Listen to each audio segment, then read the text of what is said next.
Solvay y Enagás se alían para desarrollar almacenamiento de hidrógeno en España.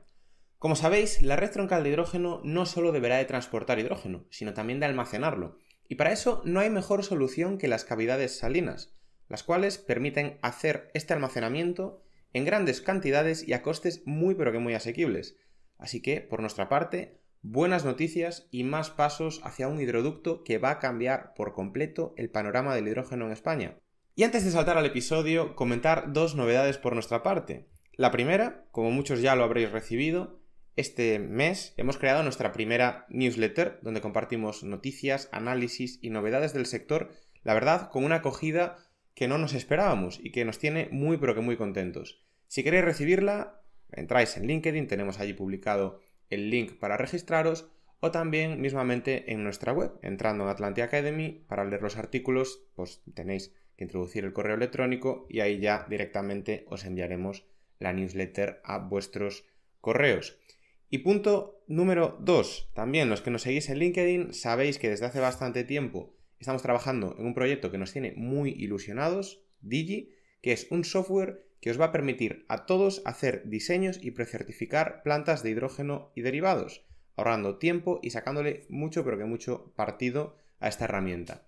Ahora mismo hemos abierto la primera ronda de inversión para esta startup, así que si hay algún oyente interesado, bien sea de fondos de inversión, programas corporativos o business angels, tendremos esta ronda abierta hasta el mes de octubre.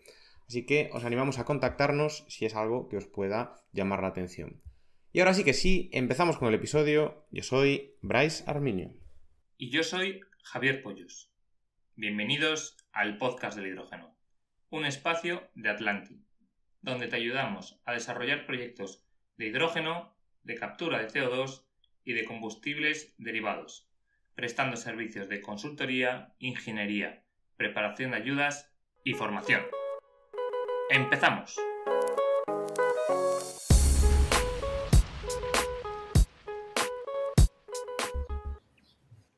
Tenemos en el episodio de hoy a Irene Huarte, responsable de desarrollo de negocio, y Ernesto Amores, responsable de desarrollo de los stacks de electrólisis en Nordex Electrolyzers.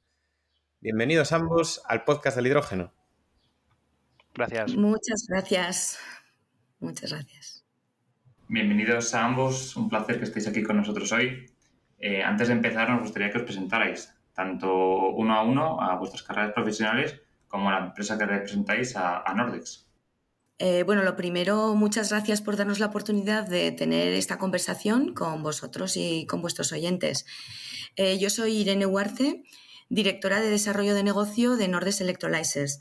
Vengo del negocio tradicional de Nordex, de la eólica, donde he trabajado desde 2007 y me incorporé a esta iniciativa hace poco más de un año, con mucha ilusión y muchísimas ganas. Perfecto. Bueno, pues yo soy Ernesto Amores. Yo me incorporé en Nordex Electrolyzer en el año 2021. Estoy dentro del área de ingeniería y dentro de la parte de ingeniería estoy más enfocado, soy el responsable de la parte de stack de electrólisis. Yo previamente, antes de entrar aquí en Nordex, estuve trabajando en el Centro Nacional del Hidrógeno durante pues casi 12 años en temas vinculados a simulación y también a temas de electrólisis, especialmente en tecnología alcalina y PEN. Y bueno, pues un poco vengo con esa trayectoria o con ese un poco bagaje en temas de producción y en temas de electrólisis. Estupendo. Aquellos que quizás estén más alejados de este mundillo, del sector de las energías, seguramente les suene Nordex más bien por el tema de la eólica, ¿no? Y la fabricación de aerogeneradores. Sin embargo, aquí estáis en representación de esa parte de fabricación de electrolizadores. ¿Nos podéis contar un poco cuándo empezó esta sección que hacéis en Nordex Electrolyzers? Sí, por supuesto. Bueno, como bien has dicho, Nordex, el grupo Nordex, su negocio principal, o bueno, casi ahora mismo el único todavía es el diseño y suministro de aerogeneradores. Tienen más de 40 años de recorrido en ese negocio y ahora mismo el grupo Nordex es el top 5 como OEM de aerogeneradores y líderes en Europa este año, ¿vale? En 2021 se decidió iniciar actividades en el área del hidrógeno verde por diversas razones.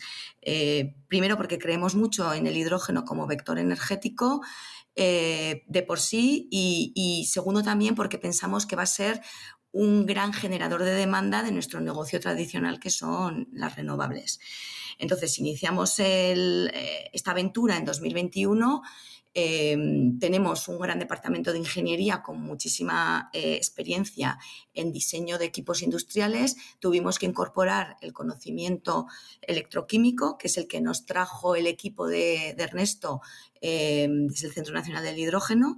Y desde entonces pues, estamos desarrollando nuestro propio producto, nuestro electrolizador alcalino presurizado, con la idea de acabar siendo un fabricante de referencia de electrolizadores alcalinos presurizados de la misma forma que somos fabricantes de referencia de turbinas eólicas. Y queremos aplicar todo lo que hemos aprendido durante 40 años en el sector eólico a este sector emergente para ayudar a hacer pues, el mismo recorrido de reducción de riesgo tecnológico, de reducción de costes y de mejora de eficiencia, pero en este nuevo sector. Y tú lo has dicho, Irene, ¿no? Tenéis mucha experiencia en tema de aerogeneradores, pero al final es un mundo, aunque sea parecido o similar, no tiene la parte electroquímica, no tiene la parte de química. ¿Qué experiencias o qué sinergias habéis encontrado del pasar de ese mundo eólico al mundo del hidrógeno? Pues como tú bien dices, la parte de electroquímica para nosotros es nueva y la hemos tenido que adquirir, ¿no? Contratando a expertos en ese área, pero toda nuestra experiencia en diseños de equipos y procesos industriales que hemos adquirido con la fabricación de aerogeneradores es al 100% aplicable también al diseño y fabricación de electrolizadores. Nuestros ingenieros e ingenieras diseñan no solo pensando en la eficiencia de los equipos, en la pura eficiencia de la electrólisis, que también, sino también en cómo fabricarlos en serie y reduciendo tiempos y costes de fabricación, que creemos que es algo que le hace muchísima falta a esta industria. Vale, aquí me meto yo a que os mojéis un poco. ¿Qué consideráis que es más difícil entonces? ¿La parte de la fabricación de electrolizadores o de eólicos? ¿Qué representa más complejidades técnicas? Qué difícil. O sea, cada cosa tiene su complejidad. No sabría decirte. Las dificultades son parecidas de todas formas, ¿vale? Cada una tiene sus problemas técnicos, pero al final tenemos que conseguir fabricar un equipo que tiene que tener la vida útil para lo que le diseñamos, pero fabricarlo de una manera reproducible, reduciendo costes y con una calidad altísima. Entonces, no sé qué es más difícil. Realmente todo es difícil. Todo es difícil final, y en eso estamos todos los días. Estamos un poco en lo macro, ¿no? Sí, pero no, Ernesto, dale. Sí, no, perdona. Yo creo que al final, bueno, pues el tema, por ejemplo, de la industria eólica, quizás es una industria que esté mucho más asentada que la industria del hidrógeno, que posiblemente hubo muchos problemas también en esas fases iniciales porque al final, bueno, pues son máquinas rotativas, al final son máquinas que cada vez son más grandes, tienen pues alturas de muchos metros y al final pues son complicaciones que no hacen fácil ese tipo de trabajo. Y la parte de hidrógeno, pues como bien sabéis, pues estamos hablando de pues, manejar hidrógeno, manejar oxígeno, que no son precisamente gases muy amigables. También el tema de estar trabajando con equipos a presión. Entonces, creo que al final pues cada uno tiene sus retos propios y en cada uno de sus campos, sobre todo en los principios, pues puede ser un poco complicado y tener retos propios cada uno de ellos, pero tampoco sabría decirte ahora mismo. Yo, es verdad que vengo más de la experiencia de la parte del hidrógeno, yo de la parte de eólica pues no tengo ese recorrido, entonces para mí pues es más complicado, por ejemplo, la parte de hidrógeno porque es lo que veo día a día, porque la parte eólica pues digamos que no tengo, por ejemplo, ese trasfondo para poder evaluarlo. Sí, pero bueno, que es como dices tú, que tiene su propia complejidad, lo que pasa que llevamos 40 años con... Yo te iba a preguntar por eso, Irene, también, claro, porque al final vosotros tenéis la visión empresarial de alguien que ha recorrido ese camino y lo ha hecho de forma exitosa, ¿no? Entonces, te quería preguntar, los primeros eólicos que vosotros hicisteis, ¿recuerdas la potencia que podrían tener? Bueno, yo no estaba allí, pero, o sea, no lo recuerdo yo, pero sé que el primer prototipo de aerogenerador, claro, ahora mismo yo te puedo hablar de la parte de Acciona Wind Power, que es la que conozco más, porque no sé si sabes que Nordex hoy en día es la fusión o el resultado de la fusión de Nordex con Acciona Wind Power, ¿vale? Vale. Entonces, el primer prototipo de aerogenerador Acciona Wind Power era de 1300 kilovatios. Hoy en día ¿Kilovatios o están vatios? en kilovatios, o sea, era de 1,3 megas. Ah, bueno, ya era 1,3 grandecillo. Sí, era grandecillo el primero. El primero de Nordex seguramente estaba por debajo, creo que estaba igual alrededor de 800, pero te lo digo de memoria, 800 kilovatios. Y ahora mismo estamos en casi 7 megas o en 7 megas de potencia nominal, las turbinas más nuevas. Entonces ha habido una evolución tecnológica impresionante a lo largo de décadas, pero que bueno, que realmente ha sido posible pues porque, pues bueno, pues también no solamente porque ha habido muchas mentes brillantes pensando en eso, que también, pero porque también ha habido mucha inversión concentrada en la tecnología. Y en la cadena de valor que ha ido creciendo a la par, ¿no? Yo iba un poco por ahí la pregunta, ya para enfocar lo siguiente que os iba a comentar o a preguntar, que es, claro, vosotros que tenéis esa perspectiva, ahora os plantáis ante un sector pues emergente, que además ahora hay dudas de mucha gente y demás, pero entiendo que con la eólica en su momento también fue algo muy parecido, ¿no? Y yo quería preguntaros eso, con esa perspectiva, esa visión que tenéis, ¿qué hoja de ruta tenéis prevista también para el desarrollo de los electrolizadores? ¿Dónde estáis? ¿A dónde queréis llegar? Y también, bueno, saber un poco más de los productos, ¿no?, que tenéis ahora mismo en el mercado o a punto de salir al mercado. Pues un poco de esa hoja de ruta o de ese plan de desarrollo.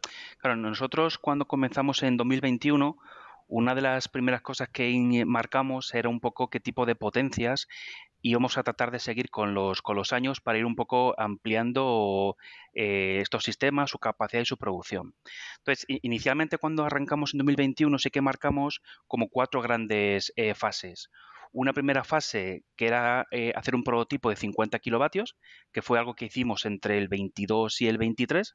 Después, en el año 23, ya saltábamos a una potencia de 500 kilovatios, que eso fue ya entre el 23 y el 24. Y entre el 24 y el 25 ya saltamos de nuevo de potencia y ya estamos en 2,5 megavatios. Entonces, realmente nuestros principales, digamos, hitos o ese desarrollo ha sido partir de un equipo de 50 kilovatios, que era un poco la parte conceptual, para poder evaluar pues, un stack de baja potencia y poder un poco comprobar en un banco de ensayos propio pues, su comportamiento, tema de respuestas, durabilidad, dinámicas.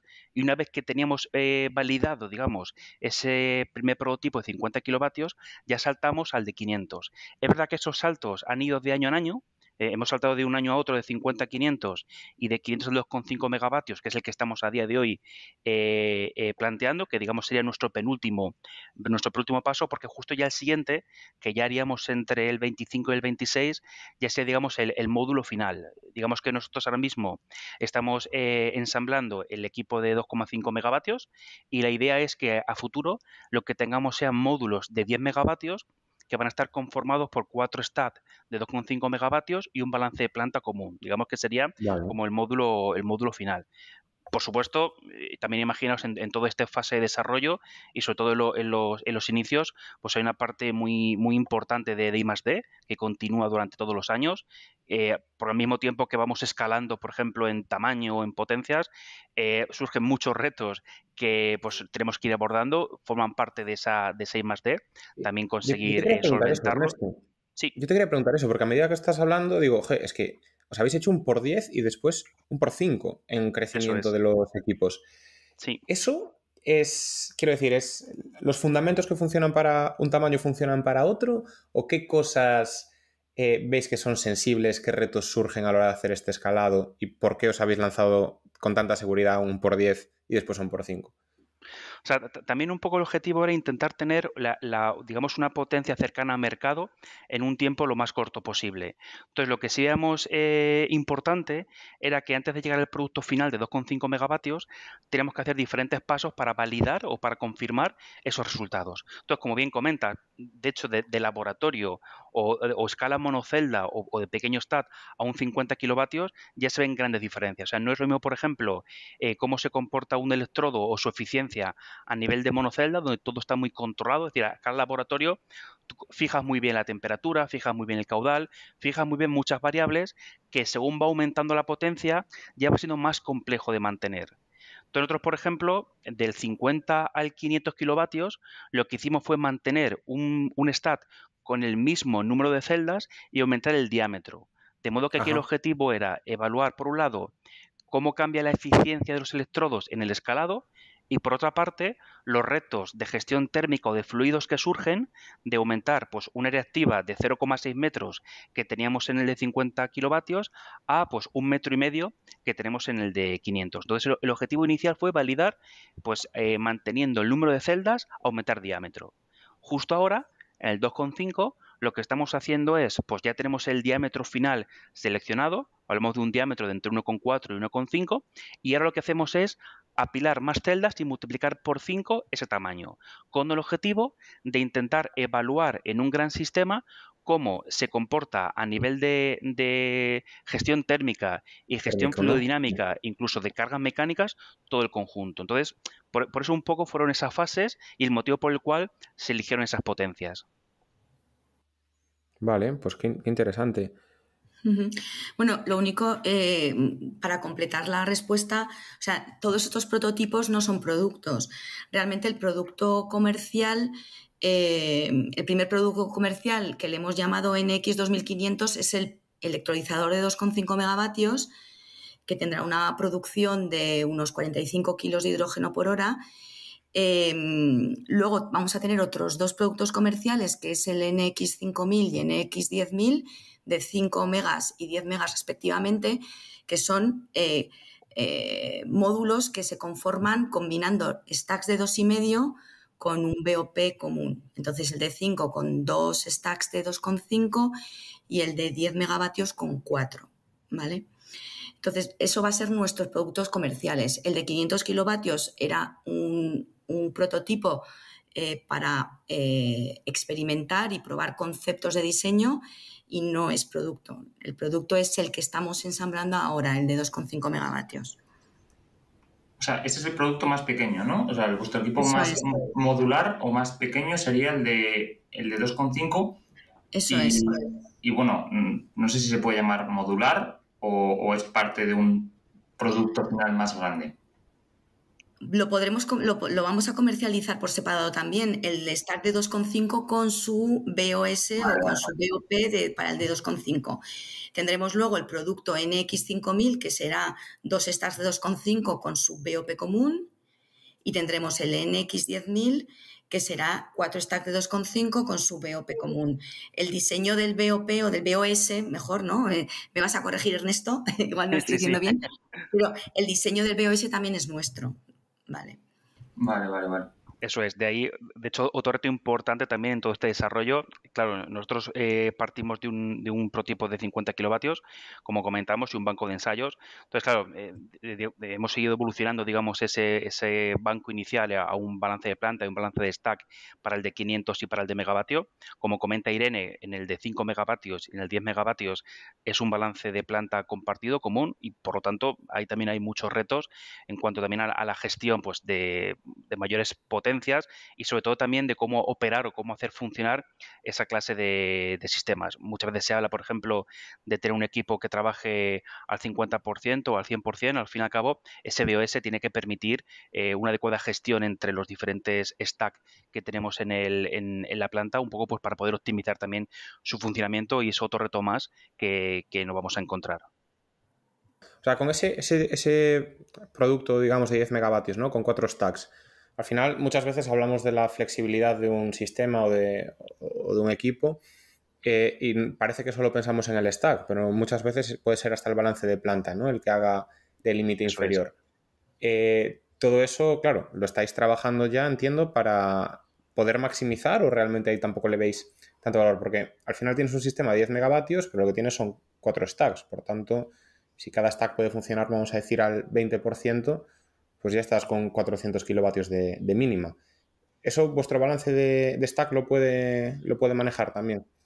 Exacto. Nosotros es un poco también, realmente el balance de planta o el sistema completo final de 10 megavatios, un poco el objetivo es que para que tenga la mayor flexibilidad posible, estamos un poco también diseñando esos mínimos de funcionamiento. Como bien Ajá, dices, podemos tener 4 stacks que trabajan al 20%, podemos intentar tener 2 apagados y 2 encendidos, con el objetivo de que podamos funcionar adecuándonos, digamos, a la potencia que tengamos de suministro o incluso a lo que el cliente pueda demandar. Entonces, claro. realmente nosotros, tanto en el diseño como en la parte de control de todo ese sistema, se está ya trabajando precisamente para poder conseguir esa, digamos, esa modularidad, ese rampeado, esos rangos de operación para poder funcionar en diferentes escenarios técnicamente viables. ¿Y le vais a meter, entiendo, 4 rectificadores entonces? No, nosotros vamos a meter 2 rectificadores porque realmente, Vale. digamos que conectamos en serie 2 y 2 stack. 2 y 2, ok, ok, Eso es. ok. Por eso el NX5000, como comenté, Irene, son 2 stats, pero tiene un rectificador. Y en el caso del de 10 megavatios tenemos 2 rectificadores. Vale, o sea que el punto mínimo, digamos, que sería el mismo prácticamente Eso para los es. dos casos en cuanto a generación. Qué interesante. Oye, yo ya veis que os habíamos mandado un guión, pero vamos improvisando cosas. Pero Nada, es que a nada. medida que se habla, pues surgen ideas, ¿no? Luego, otra cuestión que tengo ahora que estamos hablando ya del balance de stack es sobre la temperatura de salida. Porque a nosotros nos ha pasado un montón de ocasiones en las que teníamos proyectos pues, que estaban en alguna ubicación industrial, en la que había redes de calor o intereses en hacer redes de calor. Y cada fabricante te dice una cosa diferente. Porque es cierto que lo que sale del stack es a una temperatura, pero Ujú. después lo que se haga con la propia gestión interna del calor en ese BOS o ya en el propio sistema de cooling es otra. Eh, ¿Vosotros qué manejáis de temperaturas de aprovechamiento, vamos a decir? O sea, ¿cuál es la temperatura máxima a la que se puede aprovechar el calor a la salida de un electrolizador como el vuestro? Claro, aquí quizá hay que distinguir entre lo que sería la temperatura del gas de salida de toda la planta, que es una temperatura pues baja. Digamos que la recuperación de calor, pues digamos, es complicada, pero es verdad que sobre todo a nivel de planta, y al fin y al cabo nosotros trabajamos una temperatura de consigna de 80 grados. Trabajamos En el habitualmente stack. en torno a... Exactamente, el electrolito, digamos, se encuentra a 80 grados. Evidentemente, para que ese electrolito se pueda mantener a una temperatura estable, necesitamos incorporar un sistema de refrigeración. Y es verdad que ha surgido muchas veces la discusión de cómo poder hacer algún tipo de aprovechamiento térmico de parte de ese calor que estamos generando en la reacción de electrólisis y que podría usarse para otras aplicaciones. Y aquí, por ejemplo, nosotros a nivel de planta, lo que también estamos evaluando es intentar aprovechar el calor que tenemos en un módulo en operación para precalentar otro módulo que se encuentra parado. Es decir, Ah, por al fin y al ejemplo. cabo, nuestro objetivo final, más allá de 10 megavatios, es tener una serie de planta con diferentes módulos compartidos entre sí, de modo que podamos aprovechar parte del calor que generamos en un módulo que está en operación para poder calentar otro módulo. Y en función de ello, sí que marcaremos estrategias de qué temperaturas máximas y mínimas tendremos en operación para poder gestionar esa temperatura de 80 grados. Vale, vale, vale. O sea, 80 grados sí que es algo que se podría aprovechar, vamos a decir. Tendremos que tener algo menos de temperatura porque 80 grados, digamos, que sea nuestra temperatura realmente de funcionamiento de consigna, pero algo menos sí podremos empezar a aprovechar. Ok. Pues hablando un poco también de las propiedades y de las características de los electrolizadores, una pregunta que hemos hecho a todos los fabricantes que han venido es por qué su tecnología, ¿no? ¿Por qué habéis elegido alcalino frente a PEM, SOEL, AM, frente a las otras opciones? Aquí también imagino que, bueno, que cada fabricante pues tendrá un poco a darle más ventajas a lo propio, pero bueno, básicamente nosotros también cuando arrancamos en 2021, otra de las cosas que también hicimos era un poco evaluar qué tipo de tecnología podría ser la más adecuada, pensando sobre todo, o sea, Nordex como fabricante de turbinas, de aerogeneradores, al final son parques que hablamos de grandes potencias, de parques de muchos megavatios, y lo que buscamos siempre era una solución que se pudiese aprovechar para tanta potencia instalada. Entonces, nosotros ahí veamos en tema de costes y en tema de durabilidad y en tema de madurez tecnológica, muchas más ventajas la tecnología alcalina que la tecnología PEN.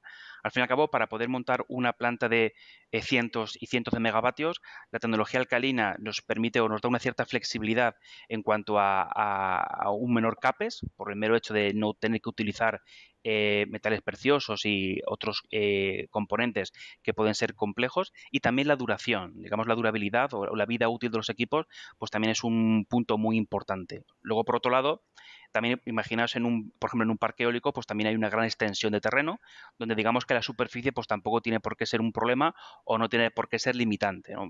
Comento el tema del espacio porque es verdad que, por ejemplo, por operación y por cómo es la tecnología, pues un equipo de tecnología PEN ocupa menos espacio que un equipo de tecnología alcalina, precisamente por la corriente a la que trabaja, ¿no? Que, digamos, puede ser otra diferencia entre ambos procesos. Pero, sinceramente, creo que a nivel de grandes plantas, una integración entre tecnología PEN y alcalina es lo que mejor podría funcionar para poder tener una potencia, digamos, base o de, digamos, baja dinámica para la tecnología alcalina, y para ciertos picos utilizar tecnología PEN. Digamos que la integración de dos tecnologías de baja temperatura diferente y, por supuesto, combinándolo con baterías u otros sistemas de almacenamiento, sería la solución más idónea pensando en grandes plantas. O sea, vuestra propuesta para estos grandes proyectos que se están anunciando en España en refinerías y otros centros de grandes dimensiones es la combinación de ambas tecnologías, ¿no? La de alcalina y la PEM. Si digamos que la potencia suministrada es una potencia constante, ahí sería, digamos, la solución más inmediata, la tecnología alcalina. Si estamos en una instalación o en una planta donde digamos que podemos tener un mayor acoplamiento con renovables, hay una combinación de ambos procesos, de ambas tecnologías, sería más adecuado. Como decía Ernesto, nosotros en Nordex, otros compañeros, no nosotros, están trabajando mucho el tema de desarrollo de plantas de hidrógeno off-grid, es decir, fuera de red, con sus renovables dedicadas. Y ahí el tema de la flexibilidad, el tema de aprovechar la capacidad es clave. Es crítico, sí. O sea, pero están trabajando en el desarrollo de tecnologías que permitan eso. No, desarrollan plantas de hidrógeno. El grupo es muy grande y hay un grupo que también desarrolla proyectos de hidrógeno. Uh-huh. Ok. Creo que los conocemos entonces, sí. Pensaba que te referías a la parte Nordex. Vale, pues sí. Nada, yo sí... ¿Sí, Irene? Sí, no, en la parte de Nordex también. O sea, es que hay varios. Vale, pensaba que o sea, yo estaba identificándolo con Acciona Plug. Bueno, también, pero tenemos también en Nordex Acciona Green Hydrogen, que están desarrollando grandes plantas de hidrógeno fuera de la península ibérica. Qué bueno. Vale. Sí, entendido entonces. Vale, pues nada, simplemente otra pregunta que tenemos aquí. Si tenéis proyectos piloto ya en operación, entiendo que aquí está el banco de pruebas, ¿no?, que tenéis, donde estáis montando 2,5 megavatios, y después tendréis algo habréis hecho con los 500 sí. que teníais ahí en operación. Sí, no, somos súper conscientes de que el mercado requiere horas de operación que demuestren la fiabilidad de la tecnología. Y bueno, en ese sentido podemos contaros un par de iniciativas. Por un lado, has comentado el banco de pruebas con el de 2,5. Ahora mismo todavía no está en operación, lo tendremos en operación a lo largo del verano, y la idea es llegar a un acuerdo, estamos ya negociándolo con un comercializador de hidrógeno, para que una vez finalizada la primera fase de pruebas de este prototipo podamos ponerlo a operar en continuo y aprovechando el hidrógeno generado. Y por otro lado, no sé si habéis oído hablar del proyecto H2OP, apoyado por Gobierno de Navarra, en el que hemos instalado el prototipo de 500 kilovatios en la fábrica de Viscofan, en Navarra. Ahí va a funcionar 24/7 durante un par de años para producir hidrógeno que reemplazará parte de su consumo de gas natural. Y dicho esto, queremos más proyectos piloto, sobre todo para los módulos futuros de 5 y 5 megavatios. Así que si nos está escuchando algún desarrollador con un proyecto maduro, que nos llame, porque nuestra propuesta les resultará seguro muy interesante. Pues oye, eso dicho queda, porque además ya lo hablamos en su momento, pero yo creo que es algo súper interesante también para gente que también quiere ganar confianza, ¿no? en el uso de electrolizadores, del sector del hidrógeno y demás, que poder utilizar vuestros equipos da muchísimo valor al final. Vale, pues una cosa que sí que llevamos aquí postergando durante la llamada y es clave, es saber las características de vuestros equipos más allá del tamaño, también en cuanto a qué parámetros clave tienen, ¿no? Desde la eficiencia, la presión, qué vida útil esperáis que tenga. Si nos podéis hablar un poquillo más de esas soluciones, cómo se comparan también con respecto al resto del mercado, yo creo que lo agradeceríamos mucho.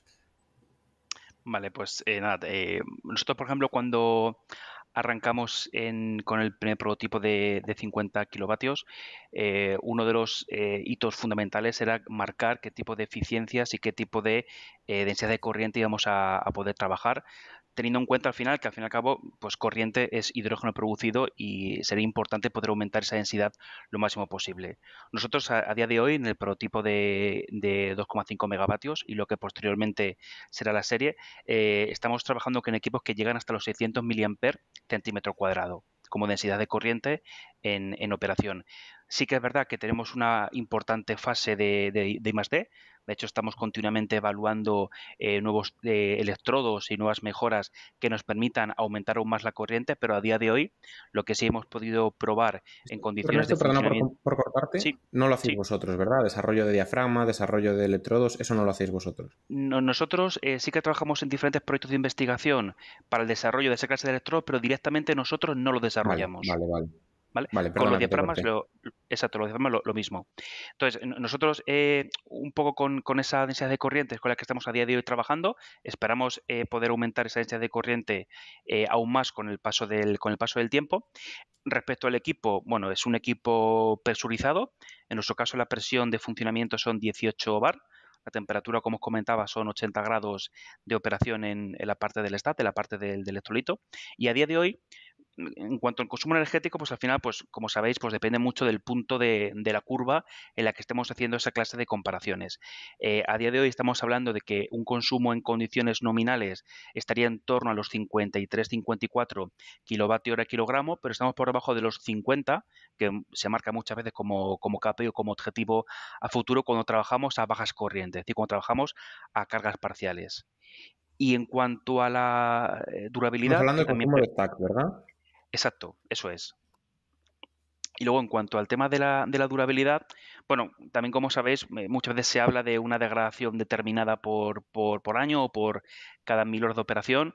Nosotros, a nivel digamos, de laboratorio, hemos podido evaluar pues, diferentes electrodos en diferentes condiciones y con eso y con los ensayos hechos en los prototipos de 50 y de 500 kilovatios, sí que estamos ahora mismo dando, digamos, valores de una durabilidad de 80.000 horas de operación. Dependerá mucho, por supuesto, del régimen de operación de esta clase de equipos y de si se incorpora o no algún tipo de protección a los sistemas cuando se apagan. Acabas de abrir aquí algo que nos va a dar mucho jugo, Ernesto. la degradación de los stacks. Primero, Sí. ¿degradación es igual cuando estamos operando al 40% que cuando estamos operando al 90%? No, de hecho la degradación afecta muchos parámetros, como bien comentas el de potencia. No es lo mismo tener el equipo trabajando a una baja carga que a una alta carga. Digamos que la degradación es más alta mientras más alto sea ese punto de potencia. Trabajar al 40%, al 100%, se va a degradar más al 100% que al 40%. Pero más que trabajar en un punto alto o bajo de carga, digamos que el parámetro que más afecta a la durabilidad de un stack de electrólisis alcalina es el tema de los apagados y encendidos. Vemos que cuando el equipo se apaga, internamente ocurren una serie de reacciones que originan un cierto daño en los electrodos que ocurre cada vez que apagas el equipo. Entonces, realmente para poder contemplar o para poder contrarrestar esa clase de daños, nosotros en Nordes sí que estamos trabajando en la adecuada selección de ánodo y cátodo. Hablamos siempre de la eficiencia, de tener electrodos que sean muy eficientes, que tengan un menor consumo energético, pero también tenemos que pensar en lo que afectaría eso a la vida útil del equipo. Al fin y al cabo, Claro. equipos o electrodos extremadamente eficientes suelen tener una mayor afección por la degradación y, por lo tanto, requieren ciertos mecanismos o ciertas precauciones de protección para evitar que eso pueda ocurrir. Y nosotros en Nordes internamente sí que en los equipos, sobre todo para las grandes potencias, vamos a incorporar una serie de sistemas de protección para conseguir mantener, digamos, esa vida útil con el tiempo.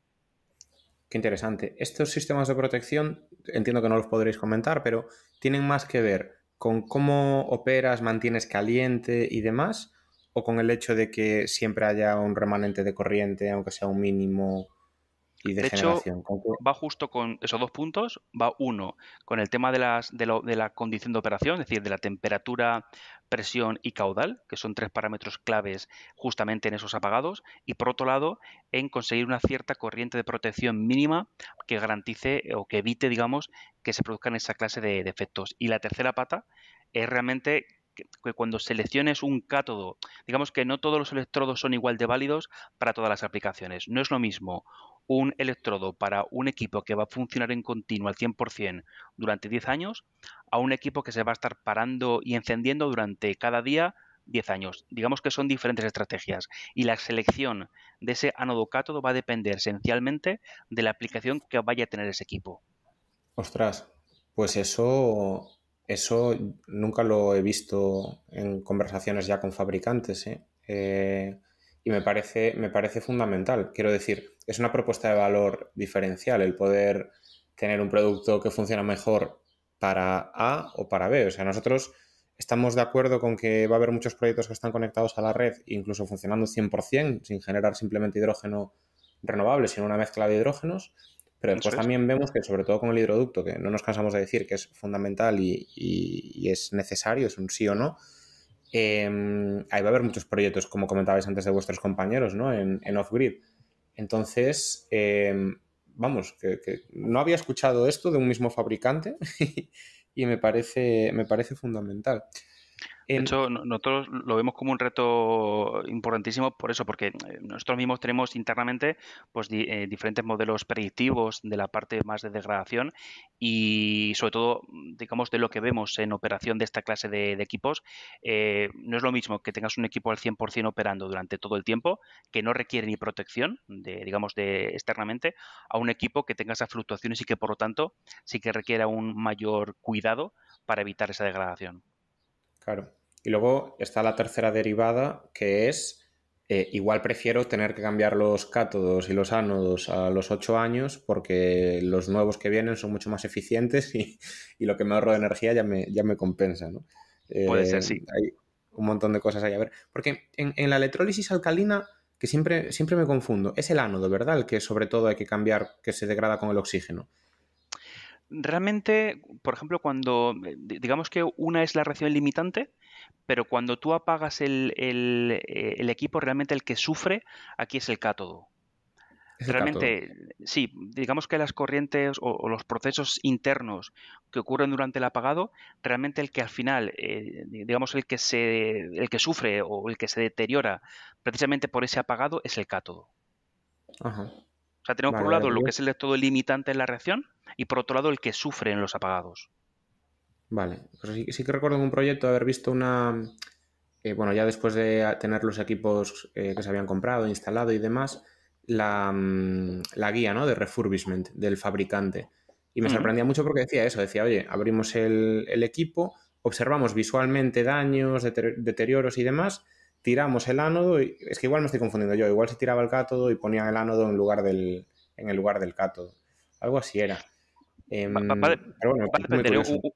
Sí, va a depender un poco, por si lo que estás buscando es temas de eficiencias, temas de sobrepotenciales, que ahí te interesa atacar más, digamos, el ánodo, o si es por daño con operación, que ya te interesa más actuar sobre el cátodo. Y de hecho, del tema que comentas del refurbishing, nosotros, por ejemplo, el prototipo de 50 kilovatios, claro, realmente, además de ser un prototipo, para nosotros es como digamos, como un banco de pruebas, de modo que ese stack lo podemos desmontar, podemos cambiar diferentes componentes internos y volver a evaluarlos. De hecho, por ejemplo, el primer prototipo que tuvimos en marcha de 50 kilovatios ya lo hemos abierto, hemos hecho un refurbishing para hacer ciertos cambios que vamos a analizar en qué tipo de mejoras se convierten y precisamente en ese proceso de montar y desmontar ya un stack de 50 kilovatios sí que vamos dando pasos también encaminados a cómo puede ser ese refurbishing en los prototipos o los equipos comerciales que tendremos a futuro. Claro, pues perfecto, perfecto. Y hablando de otra cosa que también puede funcionar, ¿no? A la hora de sumar a la degradación de los equipos, es el agua y la calidad del agua. Es bien sabido que la calidad del agua en un electrolizador alcalino no tiene que ser tan exigente como en un electrolizador PEM. Aún así, yo creo que todo el mundo está optando siempre por irse a lo máximo. Pero bueno, pregunta qué hay que hacer. ¿Cómo gestionáis vosotros la calidad del agua? Y bueno, si realmente es menos exigente o también exigís el STM tipo 2. Claro, a nivel teórico, como bien comentas, pues se puede utilizar un agua, digamos, con menor calidad, un STM tipo 4, pero nosotros en nuestros equipos utilizamos siempre STM tipo 2. Pero sobre todo por el hecho de que es verdad que cuando un equipo alcalino puede funcionar con un agua tipo 4, digamos, con algo más de impurezas, el problema está en que las impurezas son acumulativas. Si estamos pensando en que el equipo tiene que durar 10 años, es verdad que ppm de calcio o de cloro o de hierro o de magnesio que contenga el agua no es un problema. Pero como esas sustancias que metemos en el sistema se van a acumular porque no se consumen, esos ppm de hoy, cuando pase un año, pues ya estaremos hablando de una cantidad mayor. Y cuando pasen 10 años, pues ya estaremos hablando pues de gramos o de un mayor volumen dentro del Estalactitas sistema. después por ahí. Claro, justo. Entonces, para poder evitar esa clase de problemas y poder garantizar que la vida útil del equipo va a cumplir esos 10 años, es importante, muy importante, que podamos controlar muy bien esa calidad. Al fin y al cabo, una mala calidad pues, va a afectar pues, a electrodos, a diafragmas, incluso puede originar ciertos problemas de precipitados o de corrosión. Vale. Pues queda claro entonces. Y ya mi última pregunta técnica, que os estoy aquí avasallando. Y a mí esto es lo que más fundamental me parece, porque, bueno, os lo comentábamos en otra ocasión, nosotros también trabajamos mucho en captura de carbono y demás para la producción de combustibles sintéticos. Y muchas veces ves el potencial que tiene la valorización del oxígeno, sobre todo pues, en estas plantas que están, el otro día traíamos a Reolum, ¿no? Pues estas plantas que están integradas, donde haces incluso la combustión de la biomasa o la gasificación de la biomasa, luego generas hidrógeno por otro lado, capturas el CO2 y haces el combustible renovable, metanol, SAF o lo que sea. Y hay muy pocos fabricantes que permitan recuperar oxígeno. PEM ya ni hablemos, aunque ayer me llevé una sorpresa que los compañeros de H2 Grem publicaban ahí que acababan de vender un electrolizador de 100 kilovatios donde se podía valorizar el oxígeno, pero en PEM a nivel comercial cero, siempre aluden a riesgos. Y después, en alcalino, sí que es cierto que, bueno, antes comentabas 18 bares de presión de salida, entiendo que el oxígeno, los alcalinos, ya nos comentarás por qué, supongo que es por el diafragma, pero sí que suelen trabajar a una presión más igual, hidrógeno-oxígeno. Y además 18 bares está por encima de los, creo que eran 14, ¿no? Que son los que hacen que el oxígeno salga muy, muy saturado con agua. Entonces, bueno, mi pregunta, porque le vemos que hay muchísimo potencial y que va a permitir rebajar los costes enormemente, ¿se puede valorizar o se podrá valorizar el oxígeno con vuestros equipos? Y también un poco la explicación.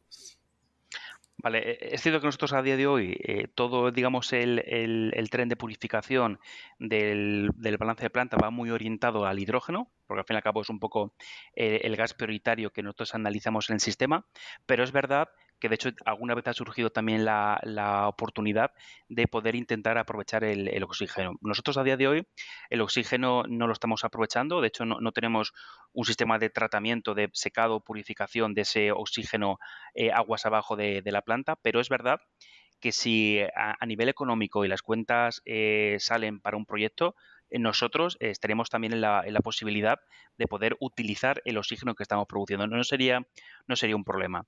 En cuanto a la presión, sí, nosotros, o sea, en tecnología alcalina, digamos, hay diferentes equipos que trabajan pues, desde presión atmosférica a presurizados.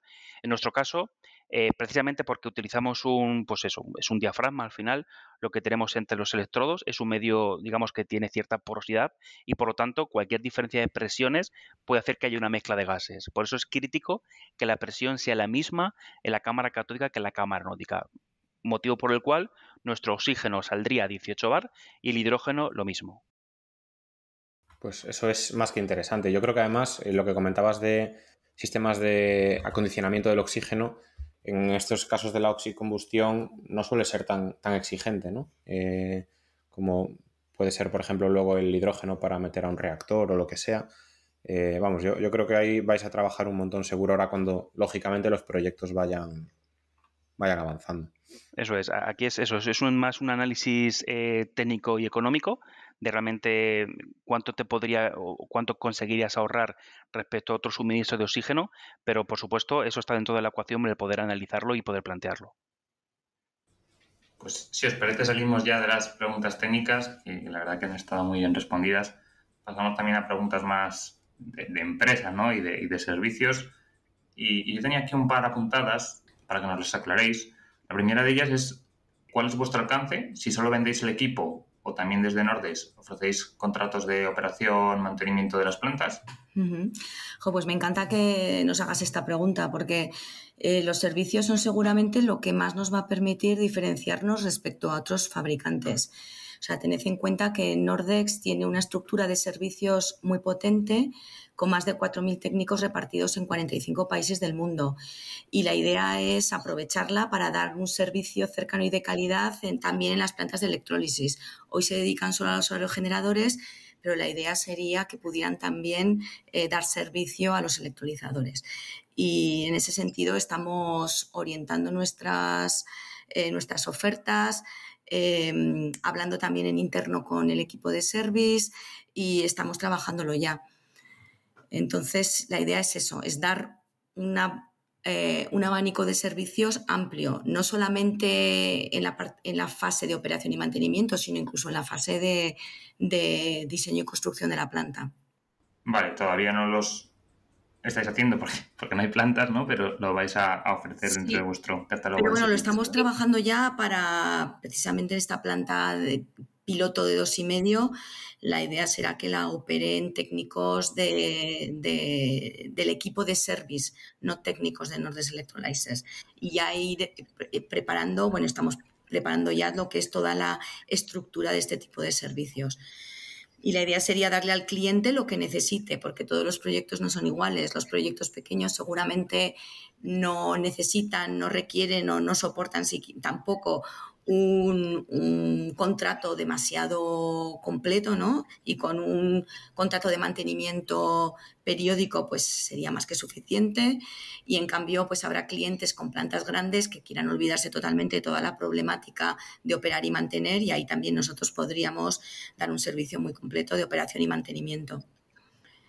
Vale, entendido. Y la otra pregunta que tenía que apuntada era respecto al I+D. Entendemos que al estar en una tecnología, bueno, por mucho que alcalino, PEM sean tecnologías maduras que lleven años, ¿tenéis ahí líneas de I+D relacionadas con mejorar los equipos en términos de eficiencia para reducir CAPEX, OPEX o, bueno, otras cosas? Sí, eso es. Un poco también como os comentaba antes, nosotros sí que estamos involucrados en diferentes proyectos de I+D con otras entidades, un poco para todos esos desarrollos que estamos planteando, pero a nivel interno, para nosotros es prioritario todo lo que tiene que ver con la parte de electrodos, es decir, digamos, la línea de materiales es posiblemente una de las líneas más estratégicas en cuanto a la parte de I+D, porque va en gran medida la eficiencia de un equipo, y además aquí también añado tema de electrodos y diafragmas. Otra línea muy importante es la que va vinculada al diseño, que tengamos tanto del STAT como del BOP. En el STAT es importante, digamos que en equipos muy grandes, como comentamos, en un equipo de 2,5 megavatios, al final tenemos muchas celdas apiladas. Es crítico poder reducir la diferencia de temperaturas entre una celda y la otra. Digamos que todas operen igual, que tengamos un reparto a nivel de fluidos correcto en todas las celdas. Eso va muy orientado a diferentes estrategias de diseño y que también permitan, digamos, diseñar piezas que sean fácilmente, digamos, industrializables con el objetivo también de reducir ese CAPEX. Y, por supuesto, a nivel también de lo que sería todo digamos, el ensamblado y toda la operación de esa clase de sistemas. A nivel de balance de planta pasa algo parecido. Es muy importante todo el tema de una correcta integración térmica de todo el conjunto para poder operar adecuadamente todo el proceso y, por supuesto, en electrónica de potencia hay también una parte muy importante, sobre todo por lo que suponen el CAPEX dentro del BOP y por las implicaciones que también tiene esa clase de equipos en el funcionamiento del equipo y en el coste, digamos, de grandes módulos. A mí me gustaría añadir un tema, y es que la reducción de CAPEX, por supuesto, una parte importantísima es la evolución de la tecnología para conseguir todas esas mejoras que está comentando Ernesto, pero hay otra parte también que es de negocio industrial, que es pues diversificar la cadena de suministro, tener una posibilidad de negociación y de incorporación de suministradores que nos permitan trabajar con ellos para bajar esos costes. Y por ese lado, también nuestros compañeros del área de compras, área de industrialización de compras, están también trabajando. O sea, es una combinación de mejora tecnológica y un trabajo muy clásico de industrialización, de lo que es la pura industrialización. No, está claro que hay que trabajar en todos los aspectos, ¿no? Pero a mí me gusta mucho, Irene, porque es que vosotros eso lo habéis vivido y podéis predicar con el ejemplo que habéis dado, ¿no? Yo sí que, ya que estamos aquí hablando con dos expertos, tanto de la electrólisis como de la industrialización, sí quería preguntar eso.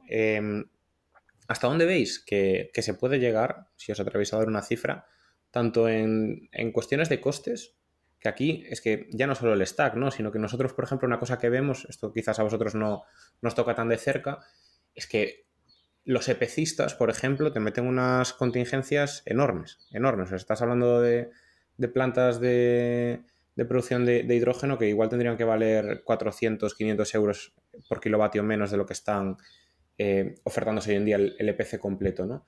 Y eso es por riesgo y es porque hay poco conocimiento y eso estamos seguros de que va a bajar.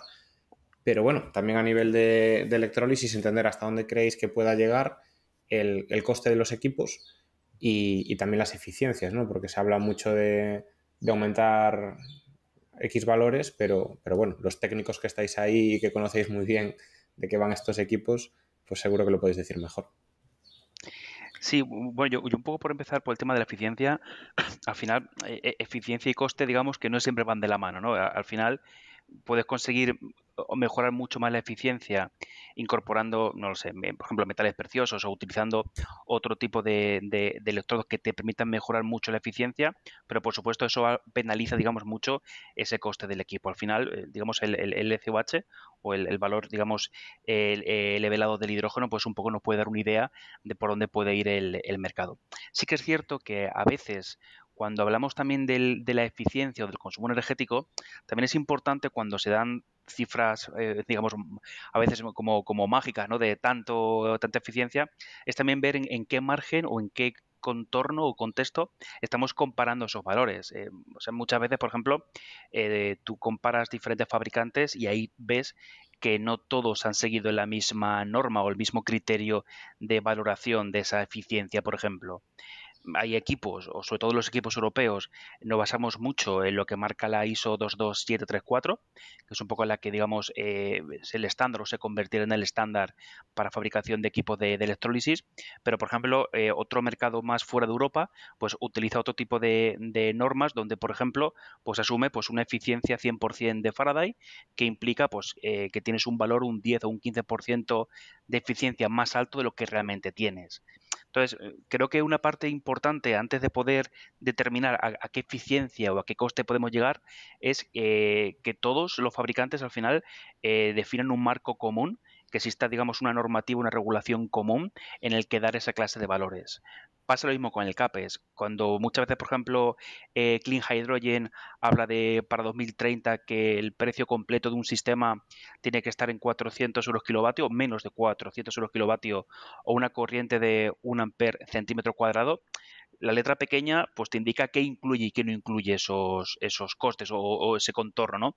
Entonces, a nivel de eficiencia, pues hay rango de mejora, de hecho nosotros estamos trabajando en ello, pero es importante que ese rango de mejora no implique que se dispare el CAPEX de esta clase de equipos. Y en cuanto a cuándo puede llegar el precio a bajar, pues la verdad es que nosotros sí que vemos que afecta mucho, digamos, el escalado, sobre todo también la cadena de suministro, como comentaba Irene, y esa posible etapas de industrialización que van bajando el precio precisamente por tener una producción en volumen, va bajando el precio, pero no sabría decirte cuál sería el límite al que podríamos llegar con el paso del tiempo. Perfecto. Ya, ¿De la es eficiencia muy os difícil. atrevéis a dar un valor o no? Nosotros, por ejemplo, Yo la verdad es que... Di el resto. sí, perdón. Yo, por ejemplo, o sea, nosotros sí que tenemos muy en mente los KPIs que marca Clean Hydrogen. Ahí, por ejemplo, sí que se tienen como referencia valores en torno a los 46-48 kilovatios hora kilogramo en el 2030. Nosotros a bajas cargas, digamos que son eficiencias que se pueden conseguir, y creo que es un objetivo en el que todos los fabricantes estamos persiguiendo poder tener valores cercanos a esas eficiencias.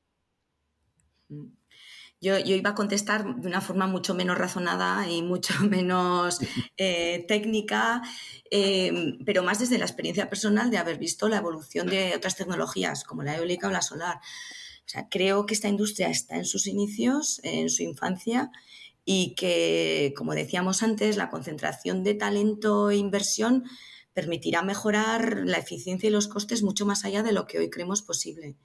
Y seguramente habrá saltos tecnológicos importantes que hoy ni siquiera nos podemos imaginar. Entonces es que es muy difícil hacer una previsión. Pero claro, para eso tenemos que conseguir esa concentración de inversión, ¿no? Que realmente se crea en el sector y que nos pongamos todos a trabajar en esto. Totalmente. Yo estoy muy de acuerdo contigo, Irene. Hay muchos intangibles y muchas disrupciones que no se ven venir, ni las conocemos y posiblemente ni estén ahí todavía. Y eso es difícil también luego para justificar ante terceros, ¿eh? Oye, cuando tú vas a hablar con un fondo de inversión o con un financiero o con alguien que tiene que hacer cualquier cosa y poner su dinero, fiar cosas a esto es difícil, pero ha pasado siempre en cualquier industria y seríamos una excepción si no pasara aquí, ¿no? Pues por nuestra parte ya se nos ha acabado aquí el interrogatorio y simplemente pues queríamos agradeceros toda vuestra honestidad, porque yo creo que también habéis contado un montón de cosas bueno, a pecho descubierto, ¿no? Y también daros las gracias por la disponibilidad y por estar aquí. Yo quería recalcar lo que mencionabas tú, Irene, antes de que esos equipos queréis tenerlos en plantas y yo sé que aquí hay mucha gente que nos escucha que pues está en el sector industrial, en cementeras, en papeleras, que yo creo que ahí son escenarios también súper propicios para poder hacer este tipo de experimentos o de pruebas y sobre todo que nos emplazamos a ir hablando en los próximos años para que nos contéis vuestras novedades y cómo vais evolucionando y acercándoos a esos objetivos que nos mencionabais en la hoja de ruta que tenéis. Así que por nuestra parte, lo dicho, mil gracias, que tengáis un muy buen verano, que supongo que también lo empezaréis ahora dentro de prontito y nos vemos por vuestra fábrica bien pronto. Pues ojalá, muchísimas gracias por la conversación, yo he pasado un muy buen rato. Muchas gracias. Nada, igualmente agradeceros también la oportunidad de poder pues tener esta charla en vuestro podcast e igualmente pues feliz verano a todos. Muchas gracias. Un abrazo a ambos. Abrazo. Chao, chao. Y hasta aquí ha llegado el capítulo de hoy, en el que hemos tenido la suerte de contar con Irene y Ernesto, quienes nos han contado, como muchos ya sabéis, que en Nordex no solo trabajan con aerogeneradores, sino también con los electrolizadores. Esperemos que os haya gustado y que nos acompañéis durante los próximos capítulos. ya que es mucho lo que tenemos y queremos contar. Dadle a like y suscribiros para ayudar a que este podcast crezca. Todas vuestras valoraciones serán bien recibidas en el correo elpodcastdelhidrógeno@gmail.com o en los comentarios de las principales plataformas. Un abrazo grande y hasta la próxima semana.